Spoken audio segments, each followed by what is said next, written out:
வளமான பாரம்பரியம் மற்றும் கலாச்சாரத்திற்கு புகழ்பெற்றது நமது தமிழ்நாடு. இங்கு எண்ணற்ற கோவில்கள் இருப்பதால் பெரும்பாலான மக்கள் கடவுளின் ஆசீர்வாதத்தை பெறுவதற்காக கோவிலுக்கு செல்கின்றனர்.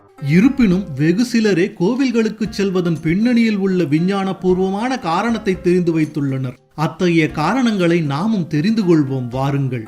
கோவில்களுக்கு செல்வதற்கு முக்கியமான காரணங்களில் ஒன்றாக பார்க்கப்படுவது அங்கு கிடைக்கும் நேர்மறையான ஆற்றல் திறன்கள், அதாவது பாசிட்டிவ் எனர்ஜியை நாம் பெறுவதற்காகத்தான். மேலும் நம் உடலில் உள்ள ஐம்புலன்களும் முனைப்புடன் செயல்படும் போது மட்டுமே இந்த நேர்மறையான ஆற்றல் உறிஞ்சப்படும். இந்த ஐம்புலன்களும் கோவிலில் உள்ள எண்ணிலடங்கா செயல்கள் மூலம் நம் உடலில் தூண்டப்படுகின்றன. வடக்கு இறுதியில் இருந்து தெற்கு இறுதிக்கு காந்தம் மற்றும் மின்சார அலைகள் சுலபமாக பாயும். அவ்வாறான இடங்களில் அளவுக்கு அதிகமான நேர்மறை ஆற்றல் திறன்கள் சூழப்பட்டிருக்கும். அப்படிப்பட்ட இடங்களை கண்டறிந்து அங்கு கோவில்களை அமைத்தனர் நம் முன்னோர்கள். கோவிலின் மூலஸ்தானத்தில் தான் பூமியின் காந்த அலைகள் அதிகபட்சமாக இருக்கும். அங்கு மூலவரின் சிலைக்கு அடியில் தாமிர தட்டுக்கள் வைக்கப்பட்டிருக்கும். அந்த தட்டுக்கள் பூமியின் காந்த அலைகளை உறிஞ்சி அதனை சுற்றுப்புறத்தில் பரவச் செய்யும். அதனால் நாம் சிலைக்கு அருகில் நிற்கும் போது நமது உடல் இந்த ஆற்றல் திறன்களை உள்வாங்கும்.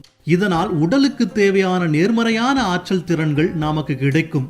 கோவில்களுக்குள் நுழைவதற்கு முன்பாக காலணிகளை கழற்றி வைக்க வேண்டும் என்று நம் முன்னோர்கள் நமக்கு கூறியுள்ளனர். அதற்கான அறிவியல் சார்ந்த பின்னணியும் உண்டு. பழங்காலத்தில் நேர்மறையாற்றலின் சிறந்த கடத்தியாக இருக்கும் விதத்திலான தொழில்நுட்பத்தில் கோவில்களின் தரைகள் வடிவமைக்கப்பட்டிருந்தது. ஆகையால் இந்த நேர்மறையாற்றல் திறன் கோவிலுக்கு வரும் பக்தர்களின் பாதம் வழியாக அவர்களுக்குள் ஊடுருவும். அதனால் தான் கோவிலுக்குள் வெறும் காலுடன் செல்லச் சொன்னார்கள் நம் முன்னோர்கள். அதுபோல கோவில் மணியில் ஒளிந்திருக்கும் அறிவியலோ ஏராளம். கோவில் மணிகள் சாதாரணமான உலோகத்தினால் செய்யப்பட்டதல்ல. கேட்மியம், ஜிங்க், ஈயம், தாமிரம், நிக்கல், குரோமியம் மற்றும் மாங்கனீஸ் போன்ற உலோகத்தின் கலவையால் செய்யப்பட்டது. கோவில் மணியை உருவாக்க பயன்படுத்தப்படும் உலோகத்தின் விகிதத்திற்கு பின்னணியில் அறிவியல் அடங்கியுள்ளது. ஒவ்வொரு முறை மணி அடிக்கும் போதும் ஒவ்வொரு உலோகத்தில் இருந்து தனித்துவமான ஒளி ஏற்படும் வகையில் ஒவ்வொரு உலோகமும் கலக்கப்பட்டிருக்கும். இந்த தனித்துவமான ஒளிகளால் நமது இடது மற்றும் வலது மூலையில் ஒற்றுமை உண்டாகும். அதனால் மணி ஒலிக்கத் தொடங்கிய அடுத்த நொடியிலேயே கூர்மையான மற்றும் நீண்ட நேரம் நீடிக்கக்கூடிய சத்தம் எழும். இந்த சத்தம் 7 நொடிகள் வரை நீடிக்கும். மணியோசையில் இருந்து வரும் எதிரொலி நமது உடலில் உள்ள 7 சக்கரங்களையும் தொடும். அதனால் மூளையின் வாங்கும் தன்மையும் உணர்வு திறனும் தீவிரமடையும். அதனால் தான் கருவறைக்குள் செல்லும் முன் மணியை அடித்து விட்டு செல்கிறோம். இதுபோல தீபாராதனையை கண்களில் ஒத்திக்கொள்வதின் பின்னணியிலும் மலர்களை கடவுளுக்கு சார்த்துவதன் பின்னணியிலும் கூட அறிவியல் ஒளிந்துள்ளது.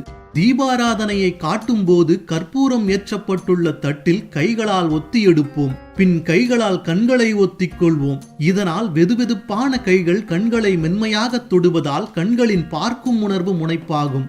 திடமான நறுமணத்தை கொண்ட சில மலர்களை நாம் கடவுளுக்கு அர்ப்பணிக்கிறோம். அத்தகைய பூக்களில் இருந்து வரும் நறுமணமானது ஊதுவத்தி மற்றும் கற்பூரத்தின் நறுமணத்தோடு ஒன்று சேர்ந்து நமது வாசனை உணர்வை முனைப்பாக்கும். கடவுளுக்கு பூஜை செய்து முடித்த பிறகு பக்தர்களுக்கு தீர்த்தம் அளிக்கப்படும். தீர்த்தத்தை செம்பு அல்லது வெள்ளி பாத்திரத்தில் தான் பொதுவாக வைத்திருப்பார்கள். நமது உடலில் உள்ள 3 வகையான தோஷங்களை சமநிலையுடன் வைத்துக் கொள்ளவே தீர்த்தத்தை செம்பு பாத்திரத்தில் வைக்கிறார்கள். இது நமது சுவை உணர்வை முனைப்பாக்கும். மேலும் பிரார்த்தனை முடிந்த பிறகு நாம் கடிகார திசையில் கோவிலை சுற்றி வர வேண்டும்.